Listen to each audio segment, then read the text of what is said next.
Hello बच्चों, क्या हाल चाल? बढ़िया एकदम। तो आज हम लोग शुरू करने वाला है क्लास 10 का पहला chapter, chemical reaction and equation. तो उससे पहले आप लोग से निवेदन है कि आप लोग अपना एनसीईआरटी बुक लेके बैठ जाएं, क्योंकि हम लोग एनसीईआरटी बुक को ही प्रायोरिटी देंगे। ओके, तो उम्मीद करते हैं कि आप लोग लेके बैठ गए होंगे। तो चलिए शुरू करते हैं हम लोग। हाँ, ऑब्वियसली क्वालिटी को थोड़ा इग्नोर करना है। तो ऑब्वियसली ये रिवीजन लेक्चर है, तो चलिए हम लोग सीखते हैं कि बैलेंस कैसे करना है। ओके, तो जैसे कि इक्वेशन है, मैं लिख लेता हूँ अपने कॉपी में। Fe plus H2O give Fe3O4 plus by product H2 is release. Okay, तो हम लोग को इसको बैलेंस करना है। तो बैलेंसिंग का एक रूल होता है। सर्वप्रथम सबसे पहले आप लोग को बाकी सारे एलिमेंट को बैलेंस कर लेना है accept hydrogen and oxygen.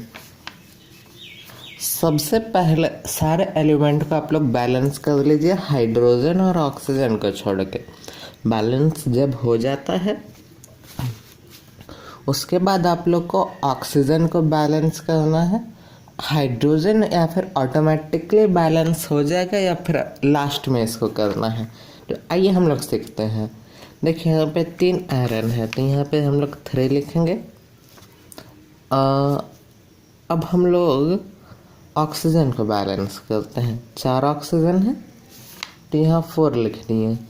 3 iron 3 iron, 4 oxygen 4 oxygen, यहाँ 8 हाइड्रोजन है और यहाँ H2 है, तो यहाँ 4 लिखेंगे। 4 2 जा 8 हाइड्रोजन हो गया यहाँ पे। राइट, फिर से देखिए हम लोग क्या किया। सबसे पहले हमने सारे एलिमेंट को बैलेंस कर लिया सिवाय हाइड्रोजन एंड ऑक्सीजन के। ठीक है, तो यहाँ पर आयरन 3 है तो हमने यहाँ 3 कर दिया। अब बचा हाइड्रोजन एंड ऑक्सीजन, तो पहले हम लोग ऑक्सीजन को बैलेंस करते हैं। 4 ऑक्सीजन है तो यहाँ हमने 4 लिखा, 4 ऑक्सीजन। अब बचा हाइड्रोजन, तो यहाँ पे सिंपल। तो ये बैलेंसिंग तो हो गया।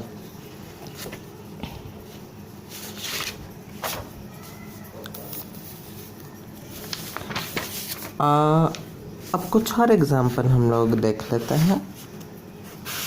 अकॉर्डिंग टू योर बुक आपके पास ज़्यादा एग्जांपल तो नहीं है अवेलेबल, बट ठीक है। ये देखिए मैं लिख रहा हूँ CO2 और H2O, ग्लूकोज देगा C6H12 O6, ऑक्सीजन और वाटर। ठीक है, तो मैं आप लोग को रिपीट भी कर दे रहा हूँ और 2-3 एग्जाम्पल भी लेकर समझा रहा हूँ ताकि क्लियर हो जाए। सो आप लोग इसके वीडियो के लेंथ पे मत जाइए, क्वालिटी को देखिए। सबसे पहले हम लोग को सारे एलिमेंट को बैलेंस कर लेना है सिवाय हाइड्रोजन एंड ऑक्सीजन। फिर हम लोग ऑक्सीजन को बैलेंस करेंगे। लास्ट में हाइड्रोजन या फिर अपने आप बैलेंस हो जाता है या हम लोग उसको एकदम लास्ट में करते हैं। देखिए यहाँ पे 6 कार्बन है तो यहाँ पे 6 लिखेंगे। 6 कार्बन हो गया, कार्बन इज बैलेंस्ड। राइट, अब हम लोग ऑक्सीजन को देखते हैं। यहाँ पे देखिए 6 2 8 और 1 9 ऑक्सीजन है। यहाँ पे 12 ऑक्सीजन हो गया और यह 1 13 ऑक्सीजन हो गया यहाँ पे। ठीक है, यहाँ पे 9 है और यहाँ पे 12 और 1 13 ऑक्सीजन हो गया। ठीक है, तो हम लोग क्या करते हैं कि इस प्रोसेस को रिवर्स करते हैं। हाइड्रोजन बैलेंस कर देते हैं, ऑक्सीजन या फिर हो सकता है अपने आप बैलेंस हो जाए। मतलब आप लोग रिवर्स भी कर सकते हैं, ऐसा कोई ज़रूरी नहीं है, पर लास्ट में आप लोग को बैलेंस करना है। It is important. यहाँ पे 12 2 14 हाइड्रोजन हो गया। ठीक है, तो बैलेंस करने के लिए 7 लिखनी है। ठीक है, तो 12 और 7 19 हो गया। ठीक है, और यहाँ पे 13 हो गया।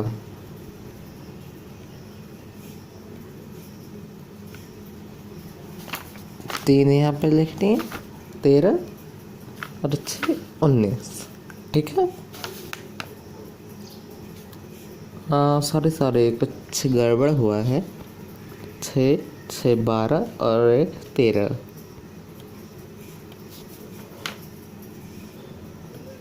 बच्चे यहाँ पे फ्रैक्शन में हमें जाना पड़ सकता है, लेकिन अभी 10th क्लास में फ्रैक्शन में जाना इज़ नॉट गुड, सो हम लोग इसको डायरेक्टली कर देते हैं। ठीक है, तो अब हम लोग अपने नेक्स्ट टॉपिक पे मूव करते हैं।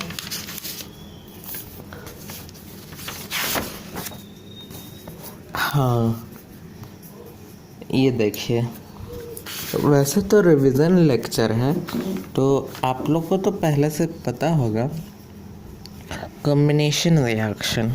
ठीक है, कॉम्बिनेशन रिएक्शन में देखिए, नाम से ही पता चल रहा है कॉम्बिनेशन, कंबाइन, ये कंबाइन हो रहा है, यानी ये कंबाइन हो रहा है, यानी कि कोई भी दो रिएक्शन कंबाइन हो जाता है रिएक्ट करके, कॉम्बिनेशन।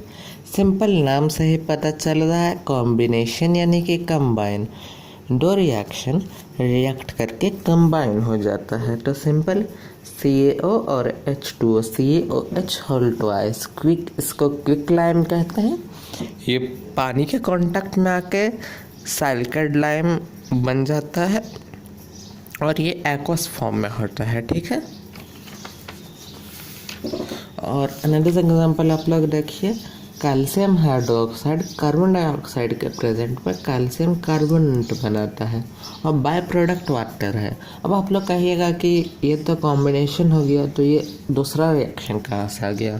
तो मैं बता दूँ, ये बाय प्रोडक्ट वाटर निकल रहा है, तो इस पर उतना ध्यान नहीं देता है। मेन बात है कि कंबाइन होके क्या बना रहा है। ये देखिए, बाय प्रोडक्ट निकल रहा है वाटर, तो इसको इग्नोर मारिए। ठीक है, ये कंबाइन किया। सिंपली देखिए, कार्बन ऑक्सीजन के प्रेजेंट में CO2, ये कंबाइन हो रहा है। H2O2 के प्रेजेंस में H2O, कंबाइन हो रहा है। ये सिंपल, यही देखिए, ग्लूकोज ऑक्सीजन के प्रेजेंट में कार्बन डाइऑक्साइड और बाय प्रोडक्ट वाटर निकल रहा है, तो इसको इग्नोर भी मार देते हैं। तो ग्लूकोज ऑक्सीजन के प्रेजेंस में CO2, ये होता है कॉम्बिनेशन रिएक्शन। आई थिंक आप लोगों को क्लियर होगा। मैंने कई एग्जाम्पल दिया है और मैंने रिपीट भी किया है, सो मैं उम्मीद करता हूँ कि आप लोग अच्छे से समझ गए होंगे। अब ये देखिए, decomposition reaction. What is difference between combination and decomposition? Combination का मतलब है कंबाइन हो रहा है, हो सकता है बाय प्रोडक्ट वाटर दे दे, लेकिन उसके अलावा वो कोई भी बाय प्रोडक्ट नहीं देगा, उसके अलावा कोई और चीज़ नहीं देगा वाटर या फिर एनर्जी के अलावा। That is combination reaction. अब डिकम्पोजिशन रिएक्शन ये एक एंडोथर्मिक रिएक्शन है, मतलब इसको हीट देना पड़ता है। एक्सोथर्मिक मतलब रिएक्शन करके आपका हीट रिलीज होता है, और एंडोथर्मिक मतलब आप लोग को हीट देना पड़े। और डिकम्पोजिशन मतलब डिकम्पोज हो जाता है और इसके साथ साथ कुछ ना कुछ प्रोडक्ट बनता है। कॉम्बिनेशन में कंबाइन हो जाता है और ज़्यादा से ज़्यादा वाटर या एनर्जी, इसके अलावा कुछ नहीं। अगर वाटर या एनर्जी दिखे तो आप लोग आँख बंद करके कॉम्बिनेशन मारिएगा, और अगर वाटर या एनर्जी के अलावा कोई भी प्रोडक्ट मिले तो आप लोग डिकम्पोजिशन मारिएगा। इट इज़ एंडोथर्मिक रिएक्शन, ये कंबाइन होके बन रहा है। ये ठीक है, देखिए CaCO3 को हीट किए तो CaO और CO2 बना, मतलब ये कॉम्बिनेशन का उल्टा कह सकते हो आप लोग, डिकम्पोजिशन। कॉम्बिनेशन का उल्टा मतलब कॉम्बिनेशन में बना रहे हैं, डिकम्पोजिशन में डिकम्पोज यानी कि तोड़ रहे हैं। ये देखिए, इसको हीट दे के एक्सटर्नल प्रेशर लगा के हाई इलेक्ट्रिसिटी से पास करके मतलब कैसे भी बस तोड़ रहे हैं हम लोग। ये आप लोग ध्यान रखिए, कॉम्बिनेशन में कंबाइन करके बना रहे हैं, डिकम्पोजिशन में हम लोग तोड़ रहे हैं। ये देखिए, इन तीनों को मिला दे तो ये बन जाएगा, तो ये कॉम्बिनेशन हो गया। और इसको अगर हीट दे दें तो ये टूट गया, तो ये डिकम्पोजिशन हो गया। आई थिंक आप लोग को क्लियर होगा। ये देखिए, लेड नाइट्रेट में अगर हीट पास करते हैं तो लेड ऑक्साइड, नाइट्रोजन ऑक्साइड और ऑक्सीजन बनता है। तो ये हीट दे के इसको तोड़ रहे हैं, तो यही हो गया डिकम्पोजिशन रिएक्शन। डिकम्पोजिशन नाम में ही छुपा है, डिकम्पोज यानी तोड़ रहे हैं। कॉम्बिनेशन नाम में ही छुपा है, कॉम्बाइन यानी बना रहे हैं। ठीक है, तो आई थिंक आप लोग को क्लियर होगा। अब बारी है डिस्प्लेसमेंट रिएक्शन। डिस्प्लेसमेंट नाम से ही पता चल रहा है, डिस्प्लेस करना, यानी कि कोई भी एक रिएक्शन में ये डिस्प्लेस करेगा। अब डिस्प्लेसमेंट से पहले आप लोग को रिएक्टिविटी ऑर्डर मालूम होना चाहिए, क्योंकि इसके बिना डिस्प्लेसमेंट रिएक्शन आप लोग को नहीं आएगा। तो रिएक्टिविटी ऑर्डर क्या होता है?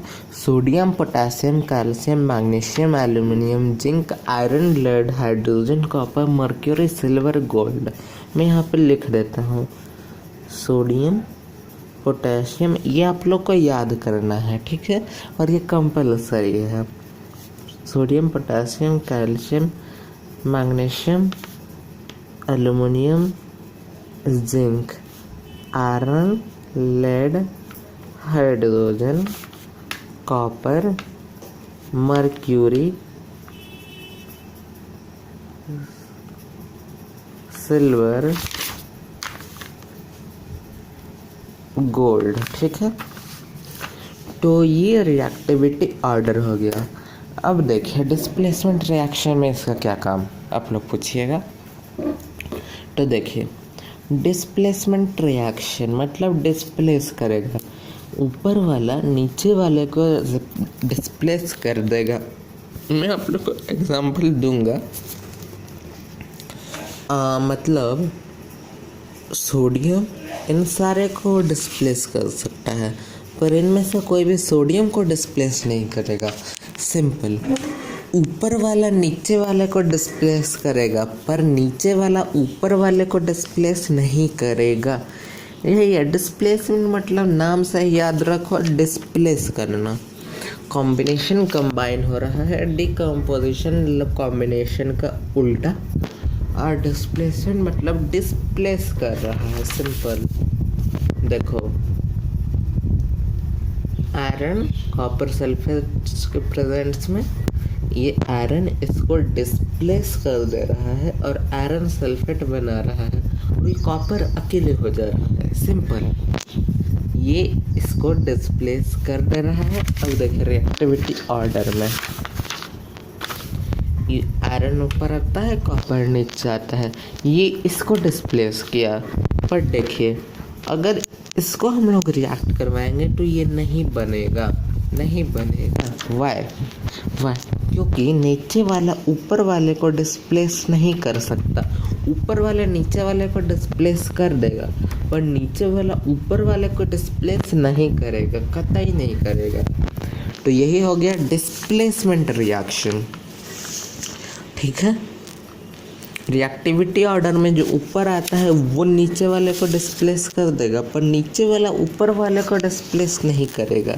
ये देखिए, जिंक कॉपर सल्फेट के प्रेजेंस में जिंक सल्फेट और कॉपर बाय प्रोडक्ट। ये देखिए, जिंक कॉपर को डिस्प्लेस करके खुद दोस्ती कर लिया सल्फेट के साथ, ठीक है, लेकिन ये डिस्प्लेस करके इसके साथ डिस्प्लेस नहीं कर सकता, ये इसको डिस्प्लेस कर देगा बट ये नहीं कर सकता।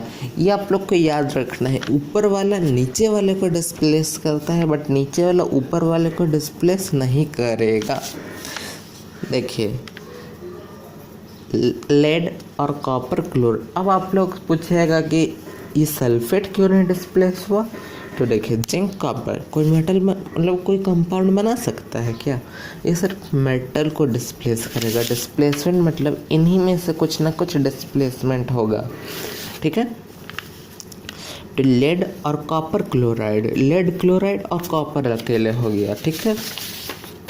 तो ये ऊपर वाला नीचे वाले को डिस्प्लेस कर, पर नीचे वाला ऊपर वाले को डिस्प्लेस नहीं कर सकता। मैं बार बार रिपीट कर रहा हूँ, ठीक है। तो मैं आप लोग को फिर से रिकॉल कर देता हूँ। कॉम्बिनेशन का मतलब ही है कंबाइन करके बना रहा है। फिर हमने पढ़ा डिकम्पोजिशन, कॉम्बिनेशन का बिल्कुल उल्टा। आई थिंक आप लोग को पहले से क्लियर होगा, ये तो खैर रिवीजन लेक्चर है। और डिस्प्लेसमेंट रिएक्शन हमने पढ़ा। अब बारी है डबल डिस्प्लेसमेंट रिएक्शन की। डबल डिस्प्लेसमेंट नाम से ही अपन को पता चल रहा है, डबल डिस्प्लेसमेंट, दो डिस्प्लेसमेंट होगा, यानी दो अलग अलग कंपाउंड है, इन दोनों के साथ डिस्प्लेसमेंट होगा। मतलब ये और भी सिंपल है, ये डबल डिस्प्लेसमेंट और डबल डिस्प्लेसमेंट में क्या मतलब समझते हो आप लोग। मतलब एक मेटल हो और एक कंपाउंड हो, सिंपल डिस्प्लेसमेंट होगा। डबल डिस्प्लेसमेंट में दो कंपाउंड। अब देखिए एक मेटल और एक कंपाउंड, तो डबल डिस्प्लेसमेंट तो नहीं ना हो सकता बेटा, ये इसको डिस्प्लेस कर दे रहा है।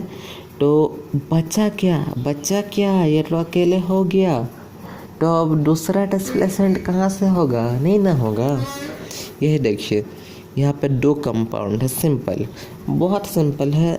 आप लोग याद रखिए, ये इसके साथ दोस्ती करेगा, ये इसके साथ दोस्ती करेगा, just like cross multiply.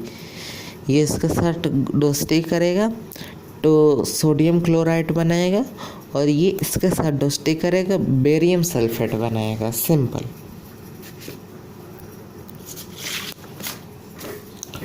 Double displacement और भी सिंपल है। ये देखिए ये इसके साथ दोस्ती करेगा और ये हो गया इसके साथ दोस्ती करेगा। देखिए इसमें और कुछ याद रखना ही नहीं है अपन को। अब बारी है ऑक्सीडेशन एंड रिडक्शन की, ठीक है। ऑक्सीडेशन एंड रिडक्शन, तो ऑक्सीडेशन से ही याद रखना है अपन को। लेट मी टेल, ये बहुत सिंपल है। ऑक्सीडेशन से ही याद रखना है अपन को। ऑक्सीडेशन मतलब अगर कोई भी सब्सटेंस ऑक्सीजन गेन कर रहा हो तो वो ऑक्सीडेशन हो गया, और ऑक्सीडेशन लूज कर रहा हो तो रिडक्शन हो गया। याद कैसे रखेंगे, ऑक्सीजन गेन कर रहा है ऑक्सीडेशन, ऑक्सीजन लूज कर रहा है रिडक्शन। और हाइड्रोजन का बिल्कुल उल्टा है, एक को याद रख लो और याद रखो हाइड्रोजन का उल्टा। मतलब हाइड्रोजन गेन कर रहा है तो रिडक्शन, हाइड्रोजन लूज कर रहा है ऑक्सीडेशन। बस ये याद रखना है।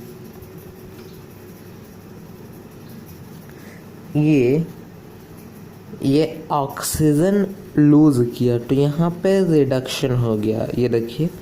और ये हाइड्रोजन ऑक्सीजन को गेन किया तो ये ऑक्सीडेशन हो गया, सिंपल। ये जिंक ऑक्साइड ऑक्सीजन को लूज कर रहा है तो रिडक्शन हो गया। कार्बन ऑक्सीजन को गेन करके कार्बन मोनोऑक्साइड बना रहा है तो ये ऑक्सीडेशन हो गया, ये रिडक्शन हो गया, सॉरी सिंपल। ये लूज कर रहा है तो ये रिडक्शन हो गया, ये गेन कर रहा है तो इसका ऑक्सीडेशन हो गया। अब लेफ्ट साइड में है जिसका ऑक्सीडेशन होगा उसको रिड्यूसिंग एजेंट बोलेंगे, और जिसका रिडक्शन होगा उसको ऑक्सीडाइजिंग एजेंट बोलेंगे। अब देखिए लेफ्ट साइड में है, वाई नॉट राइट साइड, मतलब ये इसका रिडक्शन हो रहा है तो ये ऑक्सीडाइजिंग एजेंट हो गया, but why not this is oxidising agent, why? क्योंकि बहुत सिंपली क्योंकि रिएक्शन तो हो जा रहा है ना बेटा, ये रिएक्शन हो जा रहा है। और बताओ ये कौन सा रिएक्शन है? ये डबल डिस्प्लेसमेंट रिएक्शन है, ठीक है। तो रिएक्शन तो कंप्लीट हो गया।